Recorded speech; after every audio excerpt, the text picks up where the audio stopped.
Stunt choreography may seem like just a combination of fights, falls, and fire, but Greg Poljacik and Chris Nolte's passion for the industry make it seem like so much more. Through the mixing of science, physicality, and friendship, these performers create something that impacts viewers in many different ways. It's technically anything that somebody could get injured on. Sometimes you're just in a situation that could turn dangerous, and they want somebody who has their head about them to know what to do. So you might not do anything per se that day, but you're around something that's a dangerous element, a dangerous special effect. That if something goes wrong, they know you know enough to take care of yourself or the people around you. A stunt could be an actress slapping another actress. It could be a kid up in a tree. How are we going to make sure that that kid is safe? Even though he's not doing it, he's not falling out of the tree, he's not jumping, he's just sitting up there and the dialogue is in there. So it varies, but we're the ones that are in the dangerous positions. So that's where if something were to go south, we're kind of the first ones on the line to be there to deal with that.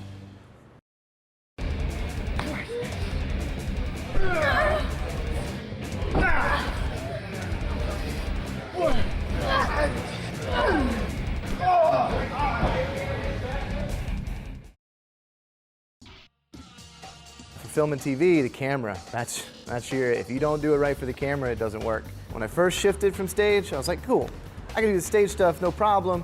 Camera's gonna be no problem. First time I got in front of the camera, I looked like crap. It was horrible. So I had to like check myself and really go through and continuing to train to stay on top of it, because cameras, it's not your friend per se, right? It's there, it's just a cold judge. So whatever you do, it's gonna show it.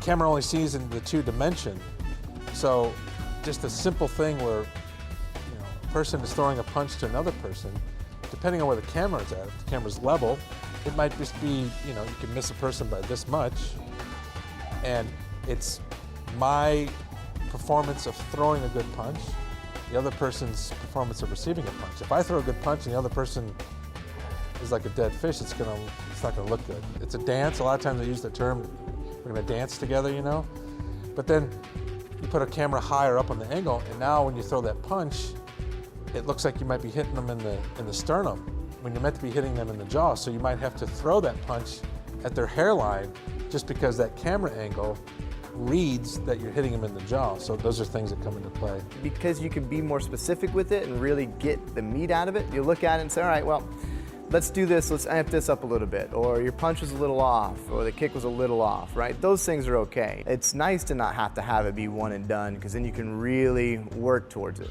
But again, it's context. Sometimes we need to move on, things go fast, and they're like, hey, we got it, good.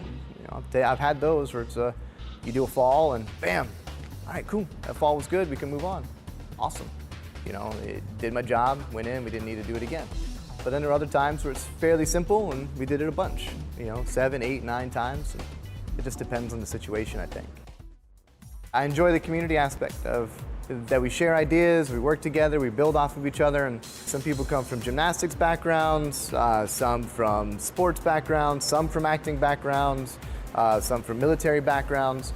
So that's what's also interesting about this community, is that we have such a diverse range of interests that come together, that share ideas to build this art and to build the product that's going to go on screen. And I think that's what's fun, because we're all learning from each other too. So I grew up in a military family but didn't have military experience, and I get to listen to stories of people that come from that background and learn, like, well, this is how you're supposed to hold the gun, this is what you're supposed to do here, right? And then some that have a martial arts background, because I used to wrestle, we share there. They show me how to kick, I show them how to grapple, and that's, I think, one of the things I enjoy out of many things, one of the things I enjoy the most out of this community. That keeps the passion and the fuel alive for the sport, you could do stunts, and that's the job, but being a stunt performer is the in-between stuff, the training, the time it takes, the relationships you build, the friendships. That's the career, that's the job. But it also keeps you interested in doing it. You're not going to work all the time, so you have to fill your downtime with something that keeps you passionate about it, right? And we love to move, and the people that I work out with and the other people in this community, we all share that love for this. I'm not the only one that wants to move and push and find new ways to do stuff. It's why we get together and work out on our Sundays, It's like we want to play with each other and build it up, and That's what keeps the love for it going, so we can go and on the day for the job's easy, we're there with our friends, we've probably worked out harder to make the job like a piece of cake, so it becomes enjoyable.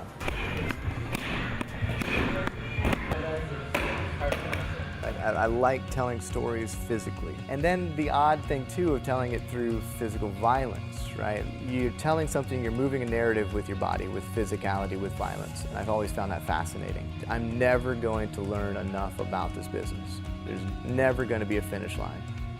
You know, rigging is next. I'm starting to learn how to work with ropes, right?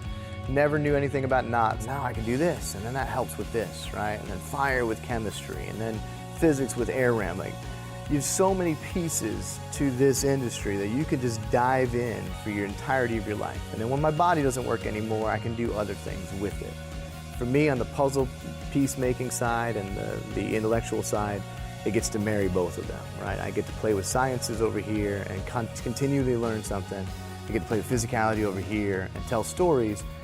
And somewhere in the middle, when that art's being made, sometimes it makes an impact on somebody's life. So then you get that benefit too. Like, wow, this movie struck a tone, struck a chord with people, right? And I was a part of that.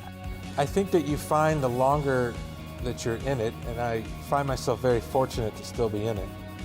I would do this stuff for free if I didn't have to pay for things. You know, for that moment in time when you're on set and you're the guy that's gonna fall into this well, and everybody's standing around crew and they're like, how's he gonna do it? You do it, you execute it, you nail it, you come out, everybody's watching you, everybody's watching the stunt, everybody's high-fiving you. It's a great feeling. Keep an eye out for Greg and Chris in a number of shows and movies shot in Chicago. Check out LBP Stunts Chicago or Midwest Stunts to learn more.